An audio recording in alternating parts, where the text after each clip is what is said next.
بسم اللہ الرحمن الرحیم۔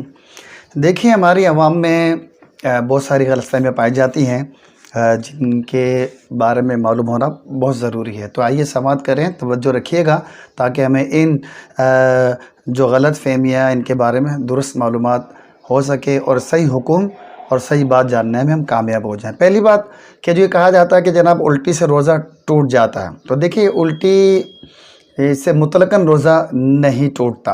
اگر کسی کو بلا ارادہ الٹی آ جاتی ہے، اگرچہ بالٹی بھر جائے، روزہ نہیں ٹوٹے گا۔ نبی کریم علیہ السلام کی احادیث سے اس باتوں کی طرف ہمیں احکام ملتے ہیں کہ نبی کریم علیہ السلام نے الٹی ہونے پر روزہ ٹوٹنے کا حکم نہیں لگایا۔ اچھا، وہ کون سی الٹی جس سے روزہ ٹوٹتا ہے کہ کسی نے جان بوجھ کر الٹی کی اور پھر وہ الٹی منہ بھر آئی۔ منہ بھر کا مطلب یہ ہوتا ہے کہ بلا تکلف اسے روک نہ سکے۔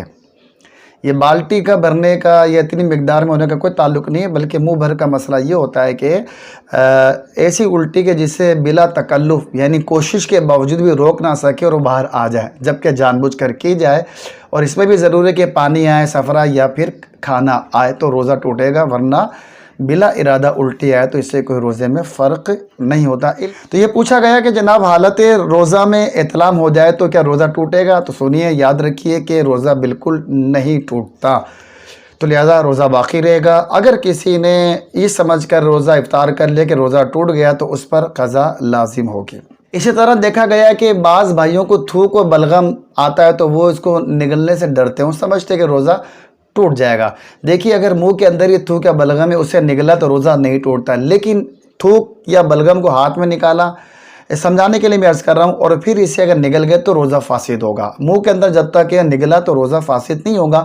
تو کئی بھائی تھوکتے رہتے بیچارے، اور جس سے حلق خشک ہو جاتا ہے وہ سمجھتے ہیں کہ اگر نگلیں گے تو روزہ ٹوٹے گا، تو اس طرح تھوک نگلنے سے روزہ نہیں ٹوٹتا۔ بعض بھائی کہتے جناب بغیر سحری کا روزہ رکھ لے تو مکروہ ہو جائے گا یا روزہ ہوگا ہی نہیں، تو بالکل غلط تصور ہے، غلط بات ہے۔ اگر کسی شخص نے سحری اگر قصدن بھی نہیں کی تب بھی اس کے روزے میں کوئی فرق نہیں آئے گا، کیونکہ سحری کھانا سنت ہے، یہ الگ عبادت ہے، روزہ ایک الگ عبادت ہے۔ اگر کوئی جان بوجھ کر سحری نہیں کرتا اور کہتا جناب بغیر سحری کا روزہ رکھا اور بڑا فخر کرے، تو یہ فخر کی بات نہیں ہے، محرومی کی بات ہے کہ سنت ترک ہو گئی ہے۔ لہذا اگرچہ پانی کا ایک گھونٹ ہی پی لیا جائے، ایک کھجور ہی کھا لی جائے، سحری ضرور کیجئے سنت کی نیت سے، تاکہ ہمیں اس کا ثواب حاصل ہو۔ بعض بھائی کہتے ہیں کہ جناب بال اور ناخن کاٹنے سے روزے میں کراہت ہوگی، روزہ مکروہ ہوگا، تو ایسی کوئی صورت نہیں ہے۔ روزے کی حالت میں ناخن بھی کاٹ سکتے ہیں، بال بھی کاٹ سکتے ہیں، بال کٹوا بھی سکتے ہیں۔ بعض بھائی کہتے ہیں جناب عصر سے پہلے کر سکتے ہیں، اس کے بعد کریں گے تو مسئلہ ہے، تو بھائی کوئی مسئلہ نہیں ہے۔ اگر آپ کے پاس کوئی دلیل ہے تو بیان کریں۔ عصر سے پہلے بھی کر سکتے ہیں، عصر کے بعد بھی بال ناخن وغیرہ کاٹ سکتے ہیں، کٹوا سکتے ہیں، اور اس سے پہلے بھی کام کو کیا جا سکتا ہے۔ اسی طرح بعض بھائی کہتے ہیں کہ روزے میں مسواک اگر کر لیں گے تو روزہ مکروہ ہوگا، اس میں بھی تخصیص کرتے ہیں۔ بہت سے کہتے ہیں جناب ظہر سے پہلے کرو گے تو کچھ نہیں ہے، یا عصر سے پہلے تک کرو گے تو کچھ نہیں ہے، اس کے بعد کرو گے تو مکروہ ہو جائے گا، تو ایسا کچھ بھی نہیں۔ نبی کریم علیہ السلام سے ثابت ہے کہ حالت روزہ میں نبی کریم علیہ السلام نے مسواک کی، لہذا یہ روزے میں بھی اسی طرح سنت ہے جس طرح روزے کے علاوہ یہ مسواک سنت ہوتی ہے۔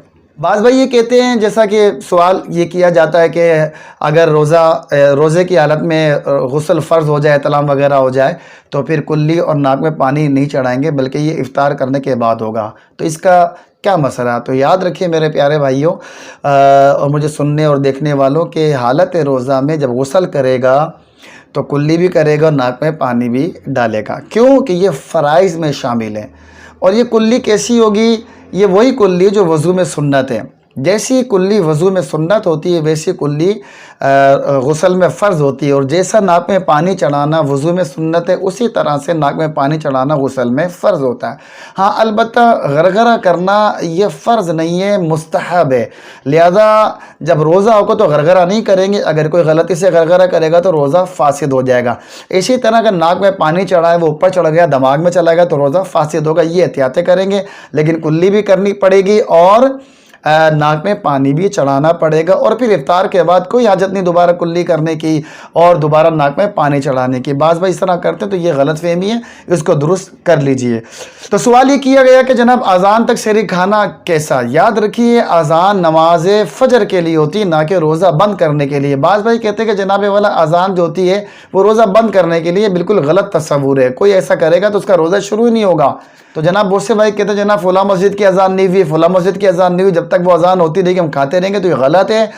اذان نماز کے لیے ہے، اور صبح صادق کا جو وقت ہوتا ہے وہ روزے کا بند کرنے کا وہ مخصوص ٹائم ہوتا ہے، جو نقشے وغیرہ میں لکھے ہوتے ہیں، ہمیں وہ دیکھ کر اس پر روزہ ہمیں بند کرنا، یا مسجدوں سے مؤذنین وغیرہ اعلان کرتے ہیں کہ اس وقت روزے کو بند کرنا ہے، اذان پر کھاتے رہیں گے تو روزہ شروع ہی نہیں ہوگا۔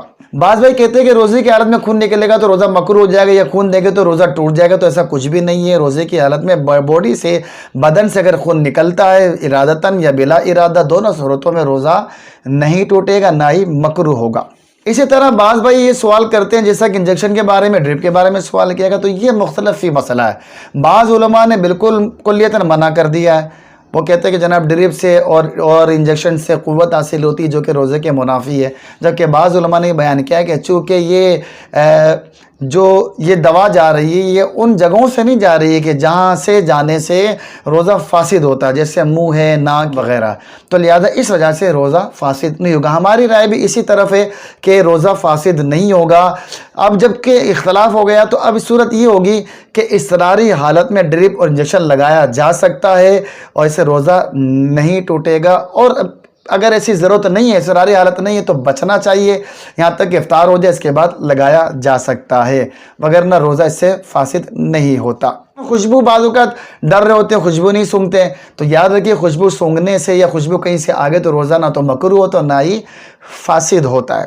ہاں البتہ یہ کہ وہ خوشبو کیسی ہے، مائع ہے یعنی لیکوڈ ہے یا ٹھوس ہے، تو یہ خوشبو اگر آ جاتی ہے تو اس سے روزہ نہیں ٹوٹتا، لیکن اگر وہ دھواں ہے جیسے لوبان ہے یا اگربتی وغیرہ ہے، تو ان کا دھواں منہ قریب لے جا کر کھینچے گا اور وہ دھواں ناک کے ذریعے پھیپھڑوں میں جائے گا تو روزہ البتہ ٹوٹ جائے گا، فاسد ہو جائے گا۔ بعض بھائی کہتے ہیں کہ جناب روزے کی حالت میں سرما ڈالنے سے روزہ مکروہ ہوتا ہے یا ٹوٹ جاتا ہے، تو ایسا کچھ بھی نہیں ہے، نہ مکروہ ہوتا ہے نہ روزہ فاسد ہوتا ہے، روزہ باقی رہتا ہے، لہذا روزے کی حالت میں سرما بھی لگایا جا سکتا ہے۔ تو یہ چند باتیں تھیں میرے پیارے اور محترم سامعین کرام جو ہم نے سماعت کی کہ یہ غلط فہمیاں عوام میں پائی جاتی ہیں، جنہیں آج ہم نے درست کر لیا۔ اس کے علاوہ اور بھی بہت ساری باتیں جو عوام اپنے طور پر مفتی اعظم بن کر بیان کر رہے ہوتے ہیں، پیارے بھائیو علماء سے رجوع کر لیا کریں، کیا جاتا ہے آپ کا؟ دنیا کی کوئی مشکل آتی ہے تو دنیا کے کسی ماہر جو اس کام میں ماہر ہوتا ہے اس سے مشورہ کرتے ہیں، تو دین کی جب بات آتی ہے تو جناب والا بھی پتہ نہیں کہاں چلے جاتے ہیں۔ اسی طرح بعض بھائی عوام میں باتیں کر رہے ہوتے ہیں، نائی کی دکان پر بات کر رہے ہوتے ہیں، چھولے کی دکان پر بات کر رہے ہوتے ہیں، پان کی دکان پر بحث کر رہے ہوتے ہیں، یا تھلوں پر بیٹھ کر خود ہی بات کر رہے ہوتے ہیں، خود ہی سائل، خود ہی سوال کرنے والے، خود ہی جواب دینے والے، خود ہی مفتی سب بن جاتے ہیں، اور پھر جناب والا مفتی اعظم فتوے دے رہے ہوتے ہیں۔ تو خدا را سمت کیا کریں، مستند علماء سے رابطہ کریں، ان سے مسائل پوچھا کریں تاکہ ہم صحیح بات سیکھ کر عمل کریں اور صراط مستقیم پر ہمارے قدم جم جائے۔ اللہ مجھے اور آپ کو علم دین کی سمجھ عطا فرمائے، تفقہ فی الدین نصیب فرمائے۔ وآخر دعوانا ان الحمدللہ رب العالمین، صلو علی الحبیب۔